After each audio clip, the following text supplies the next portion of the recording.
하나님 말씀을 경청하도록 하겠습니다.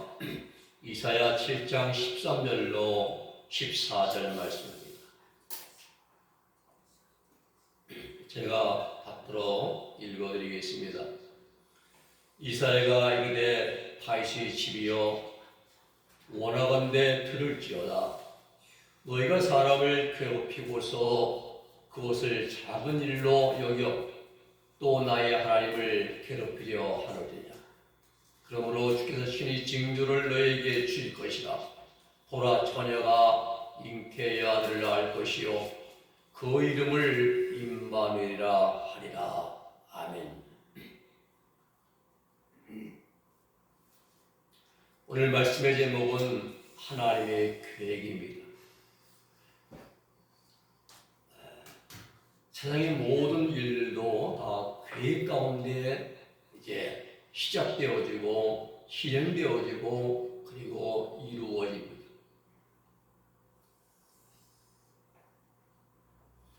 또 세상에 사는 사람들은 그 누구를 물러나고 이름 석자를 가지고 있습니다. 우리 동양인들은 각 성씨들이 많지요. 성씨들마다 족보라는 것이 있어서 그 문중의 이름에 학렬이 있고 그 학렬자를 따라서 이름을 지었습니다. 요즘에는 그걸 무시하고 아름다운 이름으로 짓는 일도 많이 있습니다.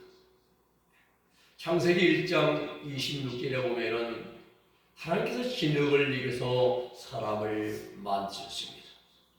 그리고 이름을 지어주셨어요. 제일 먼저 아담과 하와. 인류 최초의 인간의 이름, 사람의 이름이 아담과 하와입니다. 아담은 아담아, 이게 사람이라는 뜻입니다.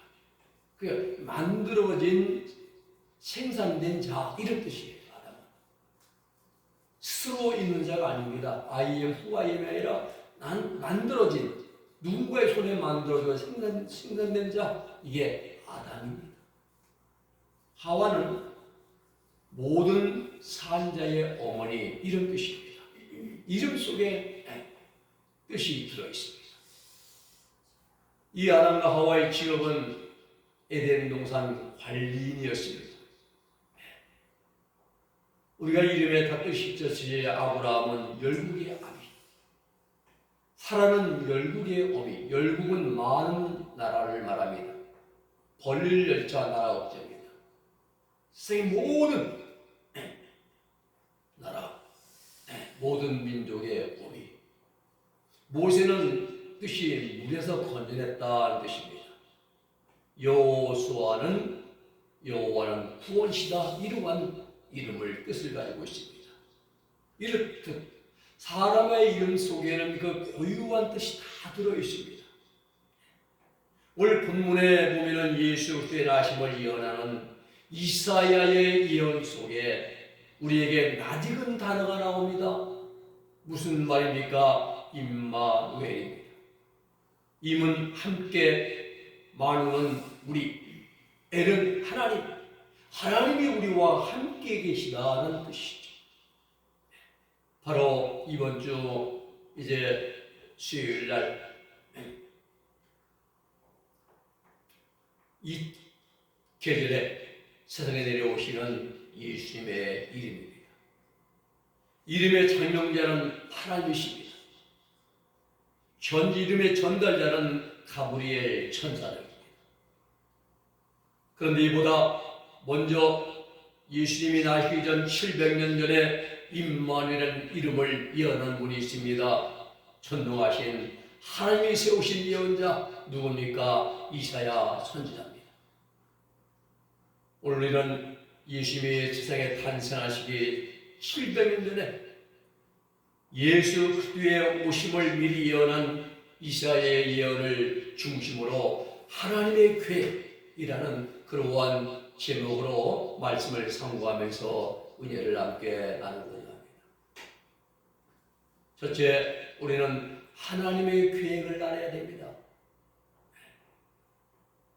막연하게 그냥 신앙생활한 것이 아닙니다. 하나님께서 오늘 본문 앞에 보면 아하스에게 징조를 구할 것을 명령하셨습니다. 그런데 아하스는 나는 징조를 구하지도 아니하고 또 여호와를 시험하지도 않겠다. 아니 그럴듯한 그러한 채치로 하나님의 말씀을 불순종함으로써 칭호를 받았습니다. 그러나 아하스가 어떤 왕이냐? 이 아하스는 우시아의 손자입니다. 남유다의 12대 왕입니다. 아주 악한 왕이었어요. 성전을 회파하고 아수르와 동맹을 맺고 BC 731년부터 16년 동안 유다를 통치한 그런 악한 그런 왕이었습니다. 또 이뿐만이 아닙니다. 자기 아들을 몰렉에게 인신제사로 드린 아주 악질적인 왕이에요. 이 몰렉 신을 섬기는 것은 산 사람을 불 속에다 집어넣어요. 불 속에 집어넣고 태워 죽이놉니다. 불 속을 집어넣고 거라하게 만듭니다. 이 왕이 자기 아들을 불 속에 집어넣어서 몰렉 신을 섬기는, 그래서 자기 아들을 태워 죽인 아주 못된 그러한 왕이었습니다. 하나님께서 그런 아하스에게 너는 내 하나님 여호와에게 한 징조를 구하라 라고 명령하십니다. 그런데 아하스는 명령을 거절했습니다. 좋게 말하면 거절이고, 그리고 정확히 말하면 불순종인 것입니다. 거절과 불순종의 결과는 똑같습니다. 다 모두가 하나님께 큰 죄입니다. 하나님께서 아하스에게 징조를 구하라고 말씀하신 것은 하나님과 아하스가 언약 관계에 있음을 보여주는 것입니다. 아브라함과 맺은 언약, 그리고 시내산에서 하나님과 맺어진 피언약, 그 피언약 가운데 있는 관계에 따른 사실입니다. 징조는 예언의 성취를 보장해주는 증거입니다. 징조는 우리가 지금 때가 마지막 때의 징조라 말하죠. 그 마지막 때 이루어지는 일들이 다 징조로서 보여진다는 사실이죠. 하나님이 먼저 말씀을 하시고 그 말씀이 반드시 이루어질 것임을 확신시켜 주시기 위해서 징조와 표적을 보여주십니다. 올라가는 아하스에게 높은 데든지 너는 깊은 데든지 징조를 구하라고 말씀하신 것은 어떤 방법으로든지 나타내 보여주시겠다는 하나님의 강한 의지가 여기에 포함되어 있습니다.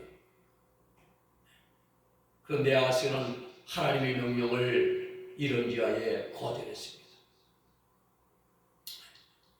나는 구하지 아니하겠나이다. 여호와를 시험하지 아니하겠나이다. 언뜻 보기에는 겸손한 것처럼 보입니다. 이런 외식적인 행위였고 변명의 구실이었습니다.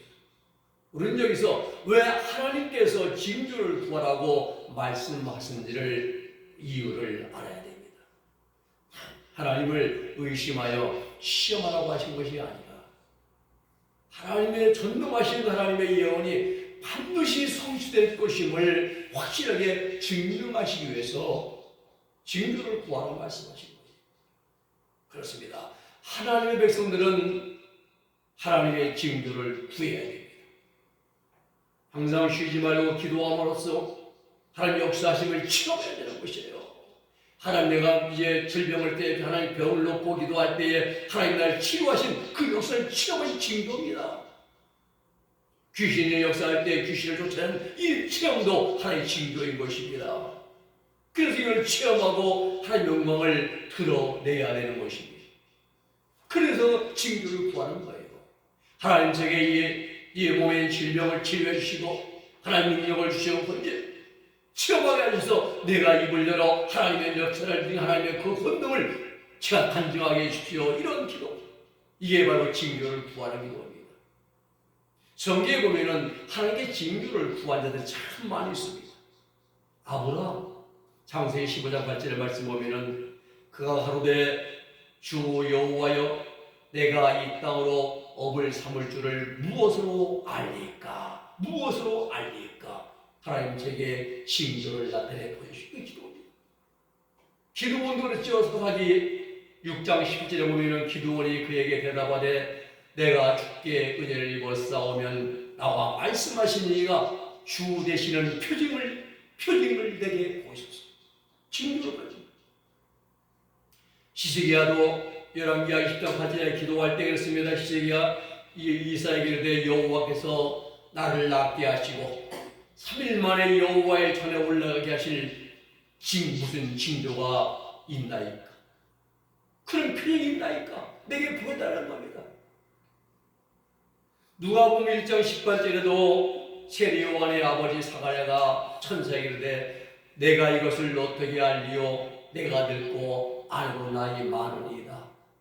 세리 요한의 이제 잉태죠. 내 나이도 많고 알고 이제 엘리사벳도 나이가 많은데 어떻게 이 내가 알겠습니까? 징조를 구하는 거죠. 출애굽기사장에 보면은 애굽으로 가기를 꺼려하는 모세에게 하나님께서 지팡이가 뱀이 되게 하고 그리고 손에 문득병이 바라는 징조를 통해서 자신감을 갖게 해주시고 애굽으로 파송시키십니다. 그렇습니다. 우리는 하나님께 징조를 구해야 됩니다. 하나님이 어떻게 역사하시는지 하나님의 뜻을 나타내달라고 우리는 기도해야 됩니다. 하나님께 나를 어떻게 사용하시고 나를 향하신 하나님의 뜻이 무엇인지를 우리는 바르게 알기 위해서 나를 향한 하나님의 계획을 구해야 됩니다. 단 주의할 것은 자기 영광을 위한 그런 위해서 구하면 안 됩니다. 처음부터 끝까지 하나님의 영광을 위해서 기도하고 하나님의 영광을 위해서 간구하고 구해야 되는 것입니다. 우리가 구해야 하나님의 징조는 하나님의 말씀 속에 역사하시는 기적과 능력과 그리고 기사와 표정입니다. 왜냐하면 지금 우리가 삶을 살아오는 시대는 악해질 대로 악해져 있습니다. 그러기에 말씀만으로는 안 됩니다. 말씀으로 힘들어요. 말씀과 함께하는 능력을 우리는 함께 받아야 됩니다. 그래야 내가 나를 통하여 하나님의 영광을 드러낼 수가 있는 것입니다. 두 번째는 하나님의 계획은 임마누엘입니다. 임마누엘. 이사야 선지자는 핑계를 대면서 하나님의 명령을 거절하는 아하스를 책망했습니다. 그리고 하나님의 징조를 직접 나타내 보이실 것이라 말합니다. 그 하나님의 계획의 구체적인 내용이 무엇입니까? 바로 처녀가 잉태의 아들을 낳을 것이며 그 이름을 임마누엘이라 하리라 말합니다. 그렇습니다. 하나님께서 한나이의 잉태를 통해서 예언 성취의 징조를 보여주셨습니다. 임마누엘, 하나님이 우리와 함께 하신다는 뜻입니다. 이런 역사 속에서 유다 백성들이 당한 위기 가운데서 하나님께서 그들을 도와주시고 보호해 주시고 함께 해주셔서 구원해 주시겠다는 겁니다. 하나님이 함께 하셔서 지금부터 약 2700년 전에 이스라엘을 통해서 예수님을 이 땅에 보내실 것을 예언한 것입니다. 그것이 오늘 본문 말씀입니다. 주께서 신의 징조를 너에게 주실 것이라. 보라, 처녀가 잉태의 아들을 낳을 것이요 그의 이름을 임마누엘이라 하리라. 오늘 본문의 14절 말씀입니다. 하나님의 아들 예수 그리스도께서 장차 처녀의 몸에서 태어날 것을 예언한 말씀입니다. 그 이름을 임마누엘이라 지으라고 말했습니다. 우리는 임마누엘 이름에 내포된 하나님의 깊은 뜻을 바르게 알아야 됩니다. 세상이 죄로 인하여 타락할 때도 타락했지만 하나님께서는 이스라엘을 버리지 아니하시고 구원하시겠다는 그 메시지가 임마누엘, 이 계절에 이제 사흘 후에 이 땅에 오시는 예수님의 이름 속에 들어있다는 사실입니다. 죄악이 얼마나 얼마나 악해졌습니까? 악으로 물들였어요. 세상이요. 미움, 시기, 불평, 원망, 아니면 안타감정, 또 이제 싸우고 서로 다닙니다. 얼마나. 그러나 하나님은 그래도 세상을 버리지 아니하시고 믿는 자를 구원하겠다는 하나님의 계획이 임마누엘 예수님의 이름 안에 들어있다는 사실이죠. 이러한 하나님의 기쁘신 뜻이 이 계절에 오시는 예수 그리스도를 통해서 나타나고 그리고 십자가에서 이루어진 줄로 믿으시기를 바랍니다. 여기서 우리는 하나님의 섭리와 경륜과 계획을 보게 됩니다. 하나님께서는 무슨 일을 하시든지 간에 가장 먼저 시간을 두고 계획을 하십니다. 금방 아니에요. 소돔 고모라 성을 유황불로 멸망하실 때에도 먼저 아브라함을 찾아갔어요. 아브라함을 찾아가서 아브라함과 대화하시면서 의인 10명까지 하나님이 다 받아주십니다. 애굽에서 400일 동안 노예 생활로 고난받는 백성을 해방시키기 위해서 40년 전에 다시 모세를 미디안 광야로 내보내서 모세를 미디안 광야에서 연단시켰습니다. 하나님의 사람으로 만들어가는 훈련 과정을 거치게 했습니다. 준비시켰잖아요. 또 아말렉의 우선인 하만이 유다 백성들을 몰살시키려고 음모를 꾸밀 것을 미리 아시고 유다 백성을 구원하시기 위해서 사전에 에스더를 준비하셨습니다. 통일하고 아주 강력한 이스라엘을 이루기 위해서 하나님은 다윗을 준비시켰습니다. 그로부터 14대 후에 다윗부터 14대 후에 이 세상을 구원하시기 위해서 예수님을 세상에 보내시는 것입니다. 예수를 세상에 보내실 이 하나님의 위대한 계획을 예수님이 태어나기 전 약 700년 전에 이사야 선지자를 통해서 미리 우리에게 말씀해 주셨습니다. 그리고 마침내 이 계절에 예수님을 이 땅에 내려 보내십니다. 바로 성탄절입니다. 우리는 지금 대강절 마지막 주간을 맞이하고 있습니다.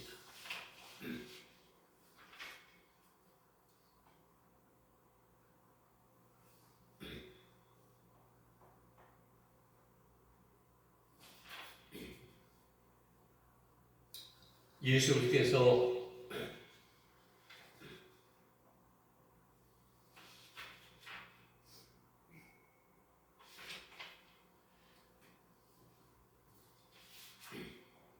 근본 주간에 우리 주님이 세상에 내려오시는 것은 하나님 말씀의 실현입니다. 하나님의 계획의 실현입니다. 또 선지자 예언의 성취인 것입니다. 이 주간에 세상에 오시는 예수 그리스도의 나심이 오늘 우리 교회와 또 우리들에게 하나님이 함께 하시는 임마누엘의 역사로 나타날 수 있기를 예수님의 이름으로 축원해 드립니다. 세 번째는 하나님의 영혼의 성취입니다. 선지자 이사야는 임마누엘이라는 아기가 악을 버리고 선을 택할 줄을 알게 되기 전에 라고 말씀합니다. 임마누엘이라는 아기가 예수님이 악을 버리고 선을 택할 줄을 알게 되기 전에 하나님의 예언이 성취될 것임을 선포합니다. 아이가 자라서 어느 정도 이제 선과 악을 분별할 수 있는 나이가 약 한 3, 4세 정도 되지 않을까 생각합니다. 한 4, 5 정도 되면 나쁜 일이구나 선이구나 아무거나 알 거예요. 15절 16절의 말씀은 하나님께서 이사야 선지자를 통해서 앞으로 일어나게 될 그러한 사건과 시기를 구체적으로 가르쳐 주신 것입니다. 만일 하나님의 예언과 징조가 없는 상태에서 하나님의 역사가 이루어지면은 영적으로 무지한 자들은 그 의미를 역사의 의미를 깨닫지를 못할 것입니다. 15절과 16절의 말씀에서 미워한다라는 말은 두려워한다는 말이에요. 그 당시 유다 왕 아하스가 두려워했던 두 나라는 어디입니까? 수리아와 북이스라엘이었습니다. 그런데 이 두 나라는 아수르 왕 디글랏 필레셋 빌레셀의 이제 수리가 멸망하고, 그리고 북이스라엘은 살만했어요. 721년 BC 이때 이제 멸망해서 다 올라온 나라가 없어집니다. 이 역사 속에서 하나님께서 이스라엘을 통해서 아하스에게 주신 예언의 성취가 되었음을 이제 보여주는 것입니다. 그렇습니다. 역사의 주관자는 하나님이십니다. 인류 역사뿐만 아니라 인간 개개인의 역사의 주관자도 오직 하나님 한 분입니다. 인간의 흥명성쇠도 하나님의 손에 달려 있습니다. 인간의 생사, 기흉, 화복도 전능하신 하나님께서 다 주관하십니다. 의사가 하는 게 아닙니다.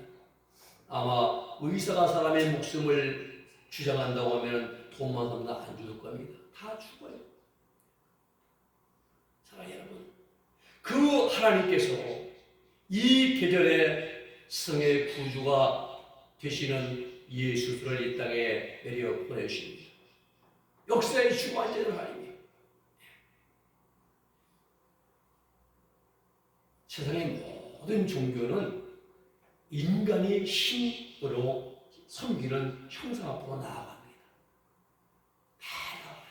그래서 우리가 사람이, 인간이 자기가 만들어낸 신으로 섬기는 형상 앞에 절을 하고 갖다 뭘 다치고 그냥 빌고 하잖아요. 그러나 우리 교회는 반대입니다. 참 신이신 하나님이 인간에게 다가오시는 겁니다. 하나님은 예수님을 세상에 내려보내시 700년에 이스라엘 통해서 이사야 선지자 통해서 미리 예언해 주셨습니다. 예수님 성자 하나님 우리 안에 우리에게 내려오시는 겁니다. 우리를 찾아오시는 겁니다. 예수 그리스도께서 세상에 오시는 사건 속에는 우리 죄인들을 끝까지 사랑하시는 하나님의 극진하신 사랑이 담겨 있음을 우리는 알아야 됩니다.